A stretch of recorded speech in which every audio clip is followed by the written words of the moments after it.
The largest school district in Georgia is considering changes to its discipline policy after numbers show Black, Hispanic, and students with disabilities are punished more often and more severely than other students. Joining us now to talk more about it is Eric Thigpen, the Executive Director for Academic Support for Gwinnett County Schools. Thank you for the time. Appreciate it. Thank you. It's a pleasure to be with you today. So the data we researched showed Gwinnett County 33% of students are Black and account for about 47% of disciplinary actions. What specific changes or strategies are you looking to potentially move towards to reduce those inequities? Well, I appreciate your question. And, obviously, anytime a student is suspended from school, that's a big deal because they're not in front of a certified teacher receiving quality instruction. And so we are really doing a better job of analyzing our data to intentionally look at disproportionality within our data. And a simple way of us looking at that is by enrollment. If our Hispanic population is about 33%, our Black population is about 32%, and our white population is about 20%. If discipline infractions move beyond that threshold of the enrollment, then there's some imbalance there. And we're asking questions why. And we want to get to the bottom of that to ensure that all of our students have a fair, equitable learning experience while they're students here in Gwinnett County Public Schools.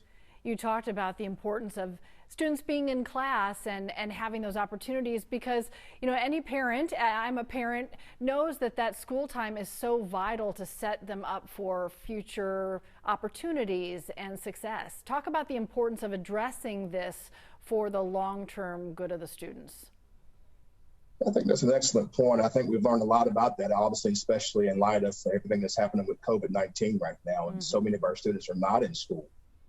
And so we know that research tells us that one of the best indicators of future success is that they have a great qualified, certified teacher in the classroom, someone that cares about them, someone that can challenge them, someone that can encourage them and motivate them and help them learn and reach their full academic potential.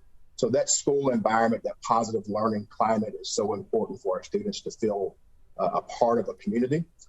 To feel a part of a group of students that are achieving at a very high level. And so we will need to continue to support our teachers to understand what behavior looks like.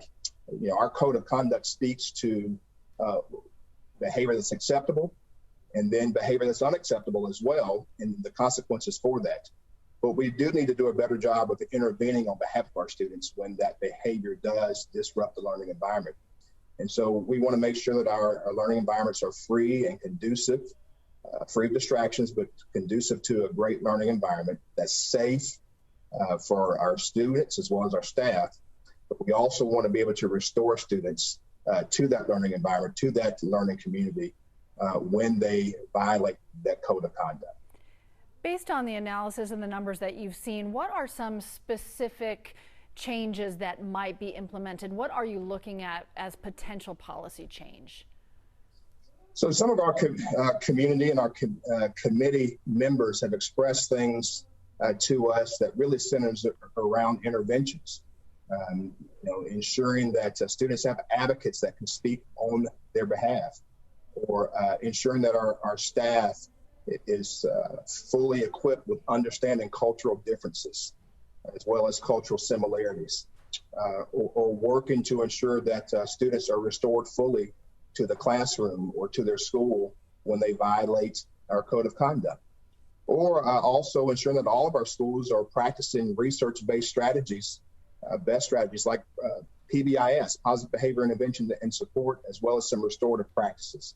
And so those are some of the recommendations that have come forward from the committee, which is a very diverse committee represented of internal as well as external stakeholders.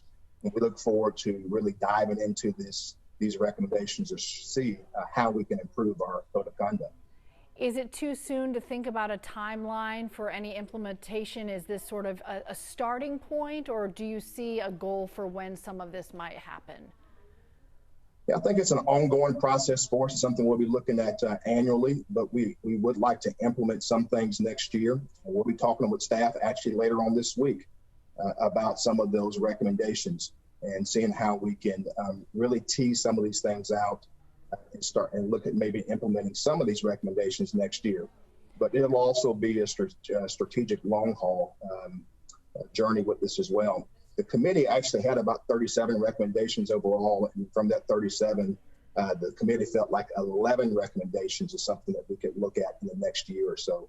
So that's really where they focused their attention with the recommendations that we presented to the Board of Education last week. Discipline statistics pretty similar in Cobb, Clayton, Atlanta, even DeKalb. Have you talked to other districts? Do you hope or expect other districts to explore some similar conversations and potential changes to policy? We have talked with other districts, and we really would love to speak with other districts more about this work. We know that we're not alone in this journey of educating students at a very high level. We know that behavior is something that can be a distraction. We know that disproportionality is out there in terms of our data.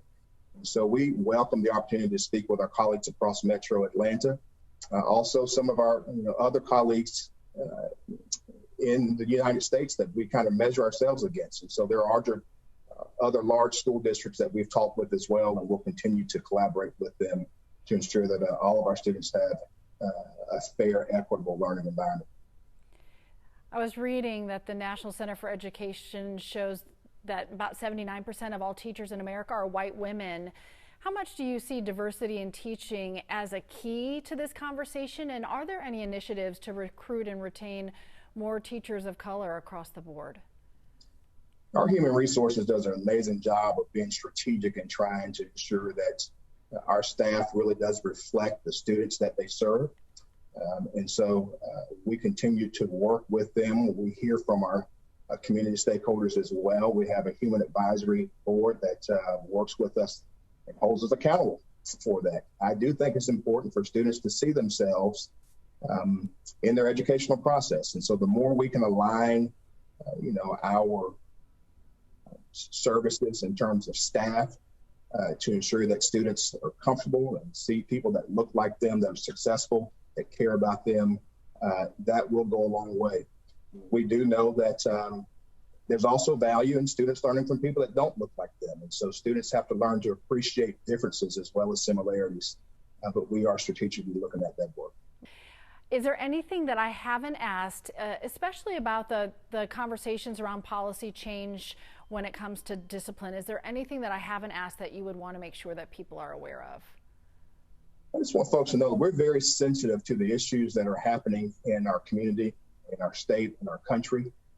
We know a lot of current events that happen in our country play out at the schoolhouse door. So there's no way we can divorce ourselves from those events. And that does have an impact on our work. And so we want to continue to hear from our stakeholders their concerns, as well as the things that we can improve upon to ensure that everyone feels valued and welcome in the Gwinnett County Public Schools. And a lot of that speaks to the work that we've done through the Student Conduct Behavior Code Review Committee. We've been pushed by some committee members. Some have, given us accolades, but we know there's still a lot of work that needs to be done. And it's very important that we continue to collaborate with our business partners, our community partners, our parents, and listen to our student voice as well. Our students oftentimes is a voice that's overlooked, and we need to make sure that their voice is heard in this improvement process also. Eric Thigpen, the Executive Director for Academic Support for Gwinnett County Schools. We really appreciate the time. Thanks so much. Thank you.